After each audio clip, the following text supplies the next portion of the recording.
If you're 67 years old or older and you're still receiving Social Security disability benefits, something has already happened to you that you may not even realize. And it's not bad news. It's actually one of the better milestones you'll hit this year. But first, the number that's making headlines. More than 700,000 people are set to lose their Social Security disability benefits before this year is out. That's not a projection, not a worst-case model, not a guess pulled from a spreadsheet. It's a documented fact, and last year's total landed in almost the exact same range. Stick with me, because I'm about to explain why. For a huge share of those 700,000 people, this is genuinely something to feel relieved about, not panicked about. And because most of them don't understand why, they're sitting at home every night making their own situation harder than it needs to be. I'll also walk you through a change the current administration just made to how disability reviews are handled. A change that hasn't happened since 1957, the very year the disability program started issuing its first checks under President Dwight Eisenhower. That's how rare this shift is, and it's worth understanding exactly what it means for you or someone you love. Right now, there are more than 7 million Americans receiving Social Security disability benefits, and what we're watching unfold is a coordinated push against disability, retirement, survivor, and SSI benefits all at once, not as a single dramatic cut, but as what amounts to death by 1,000 smaller ones. A recording surfaced recently of a sitting House Speaker discussing plans to scale back these programs, audio he likely never expected the public to hear. And the pattern matching that recording is exactly what we're seeing. A visible frontal push paired with quieter, behind-the-scenes maneuvering. Part of why this strategy works is that people receiving these benefits rarely compare notes. They're each dealing with their own health issues, their own paperwork, their own stress. So when something changes for one person, it often goes unreported and unnoticed by everyone else. Most people just absorb it quietly. But if enough people started comparing what's happening to them, patterns would surface fast. And I'll give you a concrete way to help with that by the end of this video. Quick context on who's talking to you. I spent decades inside the Social Security system, running one of the busier regional offices in the country before semi-retirement. And I now spend my time helping people make sense of a bureaucracy that's confusing even in normal times, and increasingly complicated given what's coming. Let's talk numbers, because a new Social Security Trustees report just dropped, and it already shifted overnight. Yesterday's version of this slide showed the trust fund lasting through check number 79. Today's revised figure knocked that back by 3 months, meaning the trust fund is now projected to run dry earlier than previously stated. There was a small silver lining buried in the update, though. The projected benefit cut actually improved slightly, from 23% down to 22%.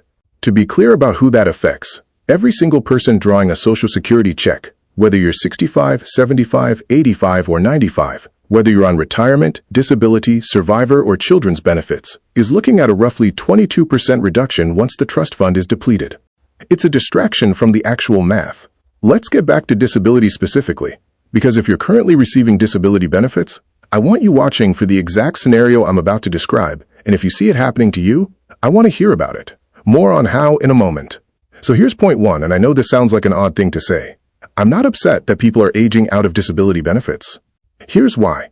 Every day you wake up is worth something, and if you've made it to your full retirement age, 67 for most people reading this, while still on disability, you are guaranteed, with zero exceptions, to be transitioned off disability benefits. Nobody in the United States collects Social Security disability past their full retirement age. If your full retirement age was 65, your disability benefits converted at 65. If it's 67, they convert at 67. No gray area, no discretion involved. It's automatic. And the fact that you made it there is genuinely something worth acknowledging. Here's where people unknowingly make life harder on themselves after that conversion happens. I hear this constantly in live sessions. Someone in their mid-70s tells me a friend offered them a part-time job, maybe running a cash register at a local restaurant, and they turned it down because they assumed working would jeopardize their disability check. If that's you, and you're already past full retirement age, go take that job. Seriously. Once your disability benefits convert to standard retirement benefits, none of the disability-specific work restrictions apply to you anymore. There's no more trial work period, no extended period of eligibility, none of the earnings thresholds that disability recipients have to track. You're free to work as much or as little as you want. One caveat worth knowing. If you're collecting retirement or survivor benefits before your own full retirement age, Social Security withholds a portion of your benefit, roughly $1 for every $2 or $3 you earn above a set threshold. That rule doesn't apply to you once you've hit full retirement age. At that point, there's no earnings limit at all, full stop. So that's the first hidden upside. A lot of people are quietly declining income they don't need to decline. The second thing to let go of. Stop losing sleep over continuing disability reviews, commonly shortened to CDRs. There are medical CDRs and work CDRs, and Social Security cycles through recipients on a schedule, sometimes every 18 months, sometimes every 3, 5, or 7 years, to re-verify that a person still can't work. People understandably stress about these reviews, wondering if this is the review that finally cuts them off. But if you've already crossed into full retirement age, that fear no longer applies to you. Those 700,000 people losing disability benefits this year are losing them because they aged into retirement, not because a caseworker flagged their file. You will not receive a CDR notice, a medical review packet, or a work review request once you've converted, because there's nothing left to review. So if that's your situation, you can genuinely stop stressing about the mail. Now here's the part that's actually new, and it's a bigger deal than it might sound. For the first time since 1957, the way medical CDRs get processed is changing. My philosophy on these reviews has always been simple. Don't obsess over them before they happen. If your review window is coming up this month or next, don't spiral. Do the reasonable amount of prep. Keep a simple log of appointments, symptoms, and anything relevant, but don't treat it as inevitable doom, because it might not even happen to you this cycle. Here's why. CDRs are funded through a specific budget allocation from Congress each year, split between medical reviews and work reviews. That means even if your file is technically due for review this year, your local office might simply not have the funding to process it. So if you're lying awake wondering whether this is the month you lose everything, don't, at least not yet. Wait until something actually arrives in your mailbox. Once it does, fill it out completely. Keep copies of everything you sent, mail it in, and then, genuinely, let it go. I say that with some authority, because I spent decades watching exactly how this process works from the inside. Here's the mechanic nobody explains to people. A local office gets a quota, say 100 completed CDRs for the month. Not 99, not 101, exactly 100, or the office gets flagged internally. But because plenty of people don't respond, have moved, or delay filling out the paperwork, the office can't just mail out 100 packets and expect 100 back. So they mail out roughly double, say 200, to guarantee they hit that number of 100 completed reviews. Whatever comes in beyond the required 100 often just doesn't get processed.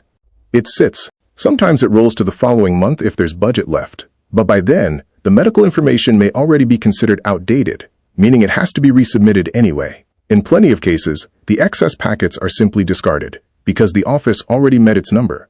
Is that a great system? No. Is it the honest reality of how it functions? Yes. I've watched it happen for decades, and it's exactly as unglamorous as it sounds. Which means there's a real chance that some of the people who mailed in their review paperwork this year are stressing over absolutely nothing because their forms were never even reviewed.